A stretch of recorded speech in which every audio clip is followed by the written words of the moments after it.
వడ్డిచ్చేవాడు తన వాడైతే ఎక్కడున్న ఆహారం తన వద్దకు వచ్చి చేరుతుందనే సామెతకు తగ్గట్లుంది నల్గొండ జిల్లాలో రేషన్ మాఫియా వ్యవహారం.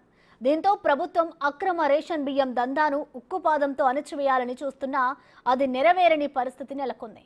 ఇదే వ్యవహారం పేదవూర మండలం తెప్పలమడుగులోని అమ్మ రైస్ మిల్లులో వెలుగు చూస్తుంది.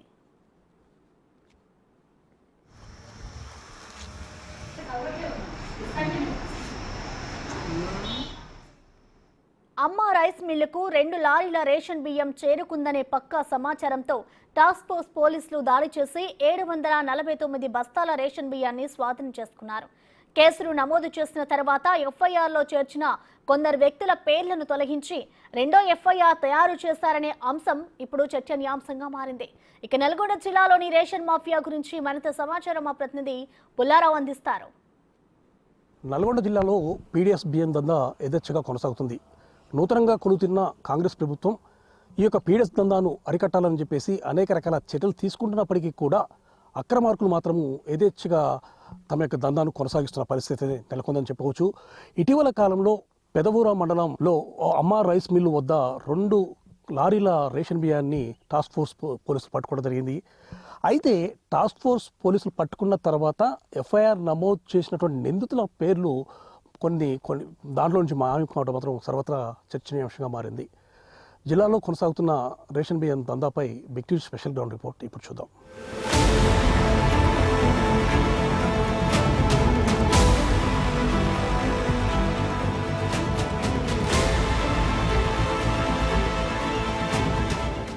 మే నెల 15వ తారీఖున పెదవూరు మండలం తెప్పలమడుగులో ఉన్నటువంటి అమ్మ రైస్ మిల్లులో టాస్క్ ఫోర్స్ పోలీసులు దాడి చేసేసి 2 లారీల రేషన్ బియ్యాన్ని పట్టుకోవడం జరిగింది.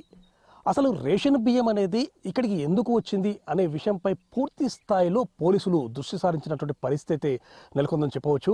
ప్రజెంట్గా మనము ఎక్కడైతే ఈ యొక్క రేషన్ బియ్యం వచ్చిందో ఆ యొక్క మిల్లు వద్దకు రావడం జరిగింది. ప్రజెంట్గా మనం విజువల్స్లో చూస్తుంది అమ్మ రైస్ మిల్. ఈ రైస్ మిల్లులోకే రేషన్ బియ్యానికి సంబంధించేసి 2 లారీలు అనేవి లోపలికి రావడం జరిగింది.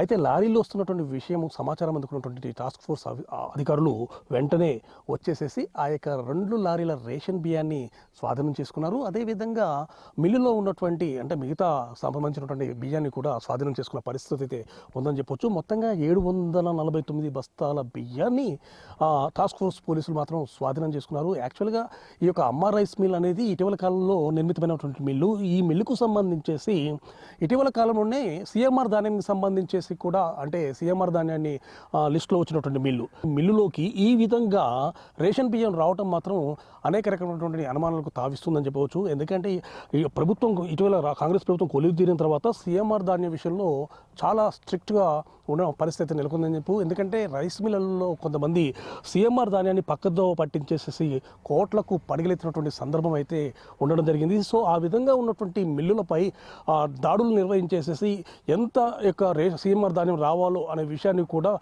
పూర్తి స్థాయిలో వాళ్ళు వెలుగులోకి తీసుకొచ్చే ప్రయత్నాలు అయితే చేస్తున్నారు. దానిలో భాగంగానే సూర్యాపేట జిల్లాలో కూడా దాదాపు 200 కోట్ల రూపాయలైనటువంటి సిఎంఆర్ ధాన్యం పక్కదో పట్టిందని చెప్పి గుర్తించడం జరిగింది. అందుకు కారకులైనటువంటి అంటే సూర్యాపేట జిల్లా రైస్ మిల్లర్స్ అసోసియేషన్ అధ్యక్షుడిగా ఉన్నటువంటి ఇమ్మడి సోమనర్సయ్యను అదేవిధంగా అతని సోదరుడైనటువంటి సోమయ్యను కూడా అదుపులోకి తీసుకున్న పరిస్థితి అయితే ఉంది. సో సిఎంఆర్ ధాన్యం పక్కదో పడుతుంది అంటే ప్రభుత్వానికి చెల్లించాల్సిన ధాన్యాన్ని చెల్లించకుండా మిల్లర్స్ అనేవారు పక్కదో పట్టించేసేసి వాళ్ళు కోట్లకు పరిగెడుతూ ఉన్న పరిస్థితి నెలకొంది. దీనివల్ల ప్రభుత్వానికి తీవ్రమైనటువంటి నష్టం వాటిల్తున్న నేపథ్యంలో ఖచ్చితంగా ఈ యొక్క సిఎంఆర్ ధాన్యాన్ని రికవరీ చేసుకోవాలని చెప్పి ప్రభుత్వం భావించింది.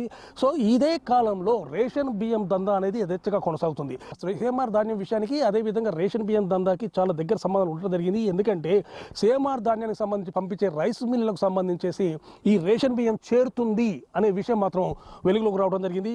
అయితే సిఎంఆర్ ధాన్యాన్ని ప్రభుత్వానికి చెల్లించాల్సినటువంటి మిల్లర్లు ఆ విధంగా చెల్లించకుండా ఈ విధంగా ఈ యొక్క పీడీఎస్ దందాను అంటే రేషన్ బియ్యం అక్రమ దందాను కొనసాగిస్తూ ఆ యొక్క మిల్లులోకి తరలించేసి ఆ యొక్క బియ్యాన్ని రీసైక్లింగ్ చేసి మళ్ళీ ప్రభుత్వానికి అప్పగిస్తున్నారు. అంటే రేషన్ బియ్యాన్ని వాళ్ళ దగ్గర తెప్పించుకుంటున్నారు, దాన్ని రీసైక్లింగ్ చేస్తున్నారు, తిరిగి ప్రభుత్వానికి అప్పగిస్తున్న పరిస్థితి నెలకొంది. సో ఈ విధంగా ఎవరైతే సీఎంఆర్ ధాన్యాన్ని చేయాల్సిన మిల్లులు ఎవరుతున్నారో వాళ్ళు ఈ యొక్క రేషన్ బియ్యం దందాన్ని కొనసాగిస్తున్నారని చెప్పేసి కూడా పెద్ద ఎత్తున వార్తలు వస్తున్న నేపథ్యంలో ఉంది. సో ఇదే సమయంలో ప్రజెంట్గా మనం చూస్తున్నటువంటి ఈ యొక్క అమ్మ రైస్ మిల్లుకు సంబంధించేసి సీఎంఆర్ ధాన్యానికి సంబంధించి ఒక మిల్లుగా కూడా దాన్ని గుర్తించడం జరిగింది. సో పర్మిషన్ కూడా ఇవ్వడం జరిగింది. పర్మిషన్ ఇచ్చిన సమయంలోనే ఈ విధంగా రేషన్ బియ్యం అనేది ఈ మిల్లులోకి చేరటం మాత్రము సర్వత్రా కూడా అందరినీ కూడా విస్మయానికి గురి చేసిందని చెప్పవచ్చు. ఎందుకంటే ఈ మిల్లు అంటే ముఖ్యంగా సీఎంఆర్ ధాన్యానికి సంబంధించినటువంటి మిల్లులో ఈ విధంగా రేషన్ బియ్యం రావడం వల్ల వాళ్ళు రీసైక్లింగ్ చేసి మళ్ళీ ప్రభుత్వాన్ని అప్పగిస్తారు. అంటే సీఎంఆర్ ధాన్యం లెక్క అప్పగించే పరిస్థితి నెలకొందని చెప్పవచ్చు. వెంటనే టాస్క్ ఫోర్స్ పోలీసులు ఈ విషయాన్ని పసిగట్టేసి ఈ యొక్క అమ్మ రైస్ మిల్కి వచ్చినటువంటి బియ్యాన్ని స్వాధీనం చేసుకోవడం జరిగింది. స్వాధీనం చేసుకున్న తర్వాత మాత్రం అనేక రకమైనటువంటి విస్తుపోయే విషయాలు కూడా వెలుగులోకి రావడం జరిగింది. ముఖ్యంగా విస్తుపోయే విషయాలు ఏంటి అనే విషయాలు కూడా ఇప్పుడు మనం చర్చించుకుందాం. ప్రజెంట్గా చూస్తే మాత్రం ఈ యొక్క అమ్మ రైస్ మిల్లోకి ఎప్పుడైతే ఈ పీడిఎస్ రైస్ వచ్చిందో ఆ టాస్క్ ఫోర్స్ పోలీసు వచ్చేసి స్వాధీనం చేసుకున్నారో ఎవరైతే ఈ యొక్క మిల్లులోకి ఆ ధాన్యాన్ని తరలించారో వారికి సంబంధించినటువంటి పేర్లను కూడా ఎఫ్ఐఆర్లో నమోదు చేయడం జరిగింది.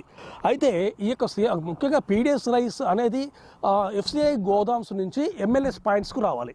ఎంఎల్ఎస్ పాయింట్స్కి వచ్చిన తర్వాత ఎంఎల్ఎస్ పాయింట్స్ నుంచి రేషన్ డీలర్లకు చేరుతున్న సందర్భం అయితే ఉంది. అయితే ఎఫ్సిఐ గోదామ్స్ నుంచి వచ్చేటటువంటి ఈ యొక్క ఎంఎల్ఎస్ పాయింట్స్కి వచ్చేటటువంటి దానికి సంబంధించేసి ఆ యొక్క వాహనాలు జీపీఎస్ సిస్టమ్ కూడా ఏర్పాటు చేసినటువంటి విషయం అయితే ఉండడం జరిగింది. సో ఆ విధంగా అనుసంధానం చేస్తారు. అదేవిధంగా ఎంఎల్ఎస్ పాయింట్స్ మొత్తం వద్ద కూడా సీసీ కెమెరాలు కూడా ఉంచడం జరుగుతుంది. నల్గొండ జిల్లా వ్యాప్తంగా 8 యొక్క ఎంఎల్ఎస్ పాయింట్స్ ఉండగా 8 ఎంఎల్ఎస్ పాయింట్స్ సంబంధించి 87 సీసీ కెమెరాలు ఏర్పాటు చేసిన సందర్భం అయితే ఉంది. సో ఈ 87 సీసీ కెమెరాలలో ప్రజెంట్గా చూస్తే మాత్రం 23 కెమెరాలు మాత్రమే పనిచేస్తున్నాయి. మిగతా 64 కెమెరాలు మాత్రం పనిచేయనటువంటి పరిస్థితి అయితే ఉండడం జరిగింది.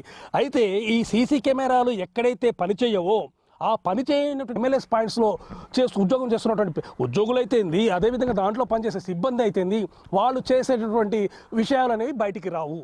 అంటే వాళ్ళు అనేక రకమైన అక్రమాలకు పాల్పడే అవకాశం మాత్రం దానివల్ల కలుగుతుంది.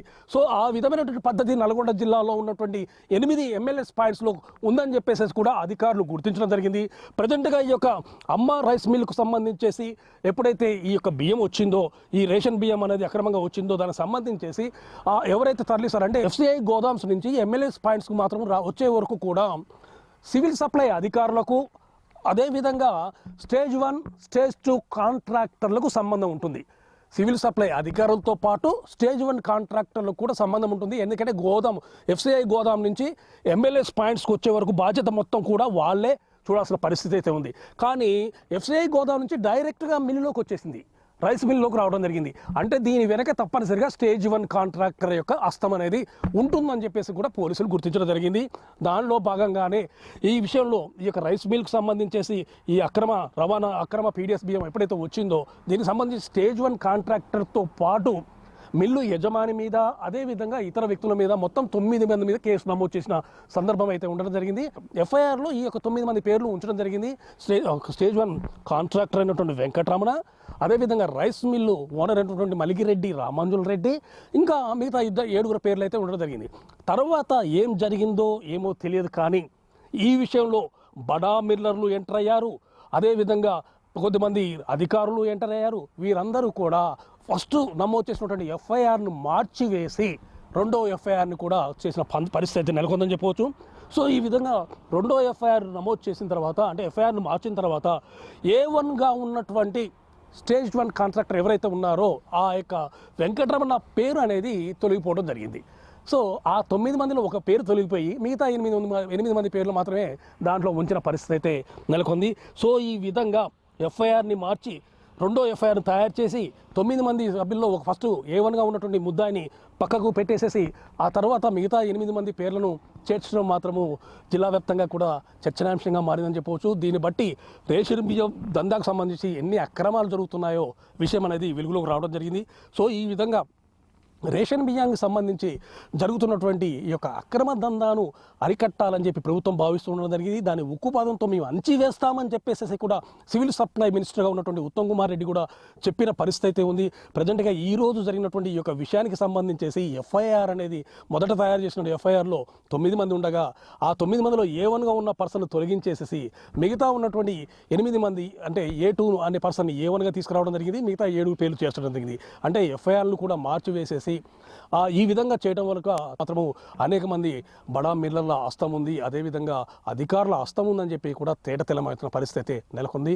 ఇప్పటికైనా పేదలకు చెందాల్సినటువంటి ఈ యొక్క రేషన్ బియ్యానికి సంబంధించేసి జరుగుతున్నటువంటి అక్రమ రవాణాన్ని అరికట్టేసి అవి పూర్తి స్థాయిలో సద్వినియోగంగా చేయాలని చెప్పేసి కూడా ప్రజలందరూ కూడా కోరుతున్న పరిస్థితి ఉందని చెప్పవచ్చు. రవితో పుల్లారావు.